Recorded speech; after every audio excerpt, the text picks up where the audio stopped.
For this canning session, we're going to be using the Ball Blue Book on page 108. And on this page, you'll find the amounts that you need, the ingredients that you need, and how to prep and cut all your vegetables. I've been trying to get in the habit of sharpening my knife before I cut a whole bunch of vegetables. It helps.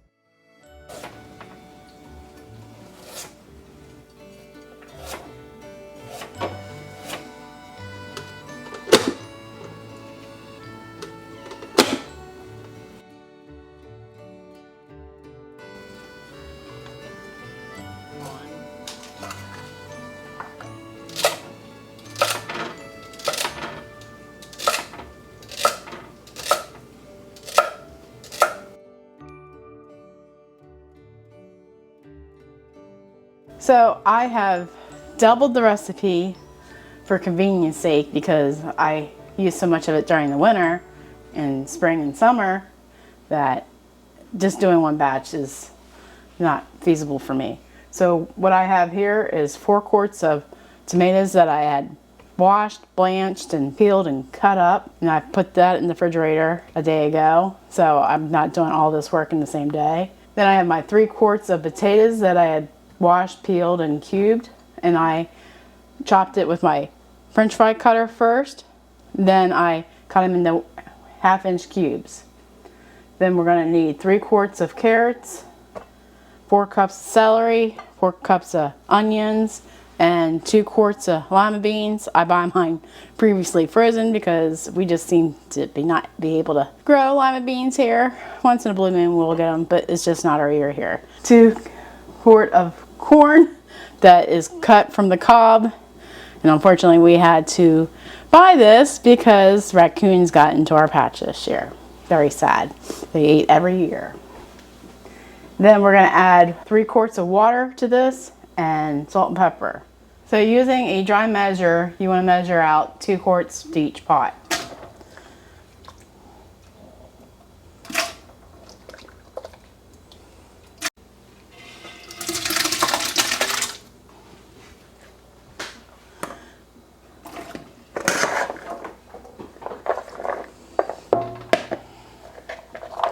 Glamorous, glamorous. Oh, you probably don't know that song. Never mind.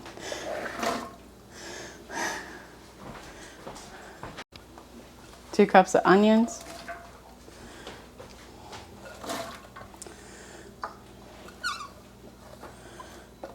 Oh, these stink. Ooh. All right.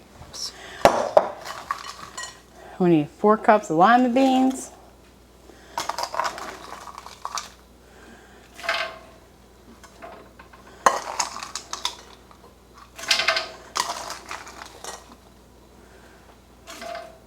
That was 4, right?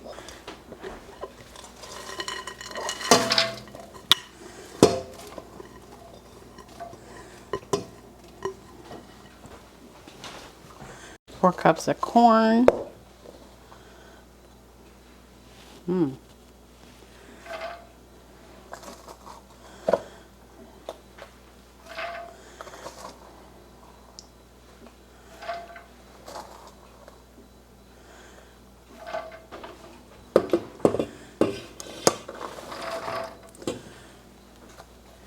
6 cups of carrots into each pot.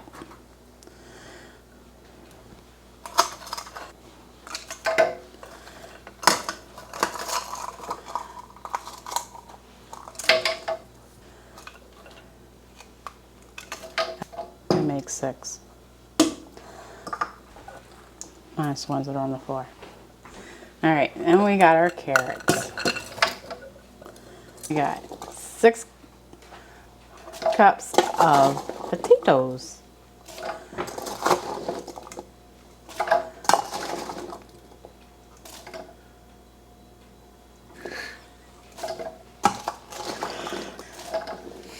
Then we got our cubed potatoes.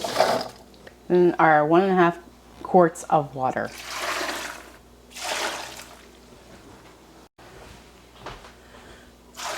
So we're going to bring this to a boil. So I'm going to put it on medium-high heat. And And if you think this is not enough water, the tomatoes are going to break down and create its own juice. And you want to stir with a non-reactive spoon.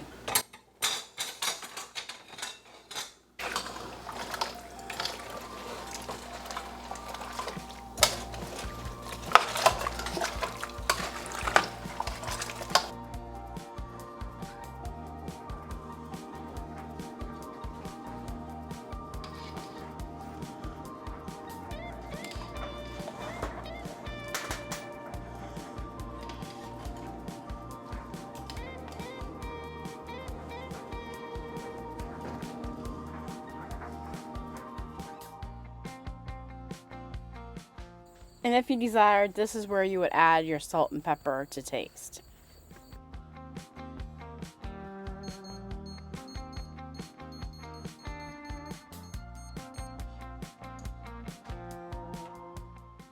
Now we gotta prep the sink before we clean our jars. You want your areas always to be spotless and clean when you're prepping food.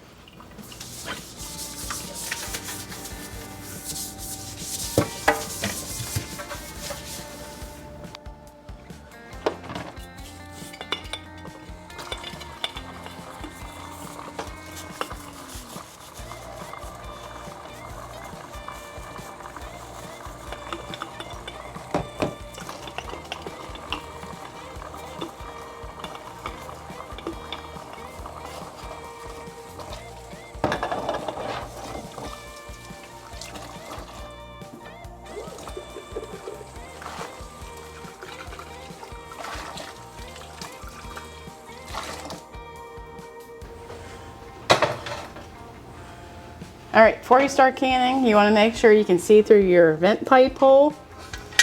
I don't even see it. There we go. This hole right here, you got to see through there.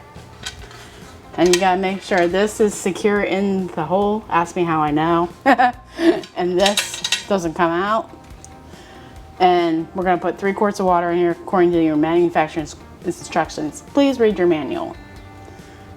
And then you got to check your gasket, make sure it's in good working order.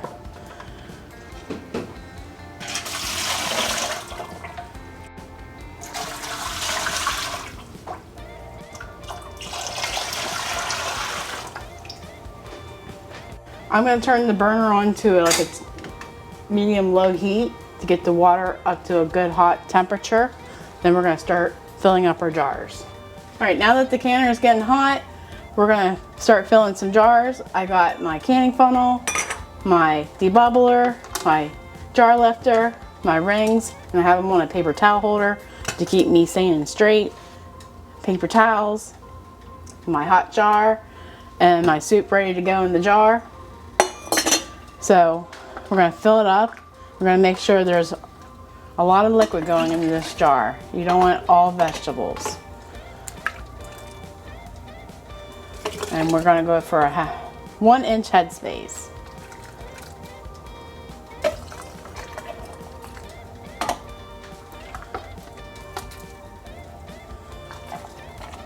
And naturally, it goes above that 1-inch headspace.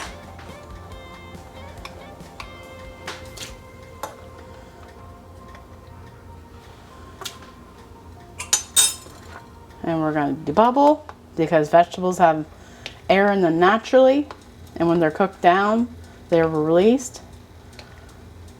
So that's why we debubble. We're going to measure our 1-inch headspace, and it's right on.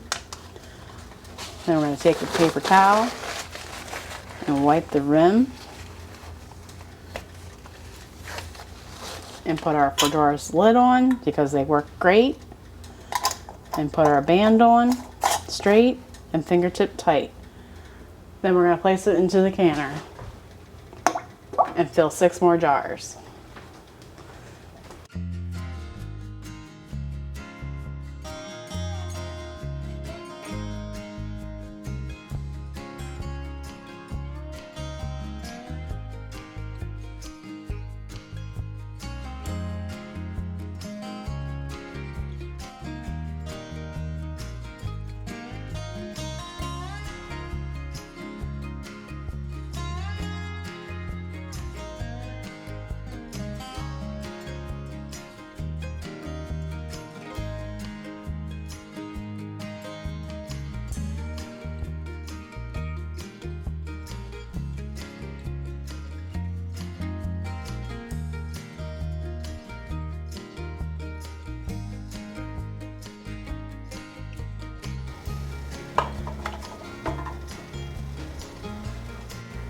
All right, we're gonna put the lid on.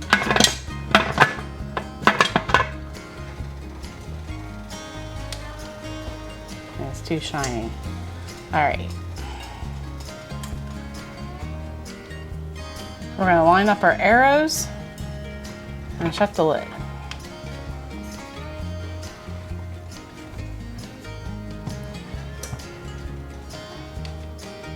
Then we're gonna put it on medium-high heat and wait for this vent pipe to be streaming steam non-stop for 10 minutes.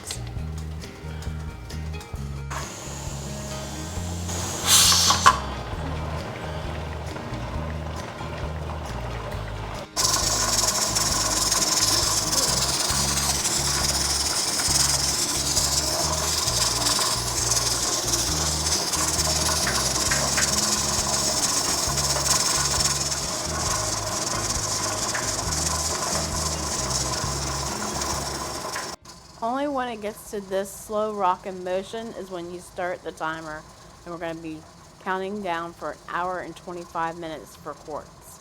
Altitude is below 1,000 feet, just for the record.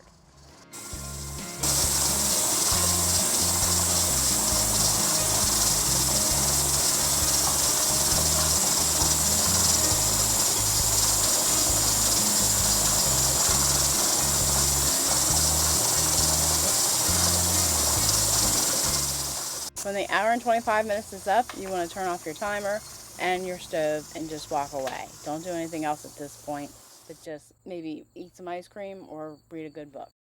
When the plug is dropped in the front, which I'm pointing to right now, when that drops, you want to set a timer for 10 minutes and wait. And when that timer goes off, we're going to take the pressure weight off. And we're going to slowly remove the lid. Then we're going to wait another 5 minutes before we take the jars out of the canner. And you want to slowly remove the lid and making sure that the steam's not blasting you in the face, and not drop that lid on the counter because of that pressure gauge. Now you want to make sure you're pulling them straight out of the canner and making sure they're not tilting, because you don't want any siphoning more than you might get.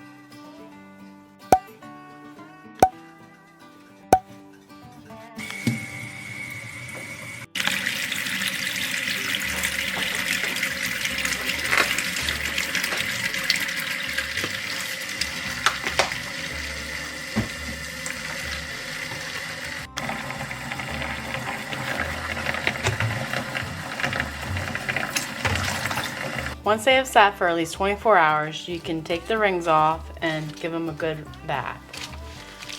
I don't like to put them actually in the water. You just want to make sure you get all the food junk that might have sipped out during the canning process, and wash your lid.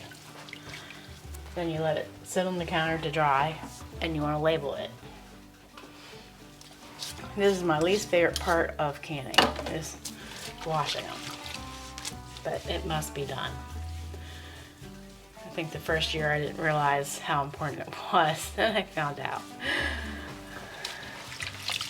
That is why you should read your manuals top to bottom.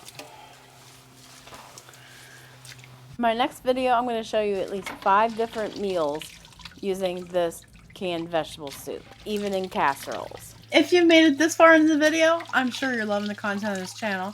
Like us on Facebook and follow us on Instagram for more great content. May I suggest you watching this next? Take care and God bless, and see you in the next video.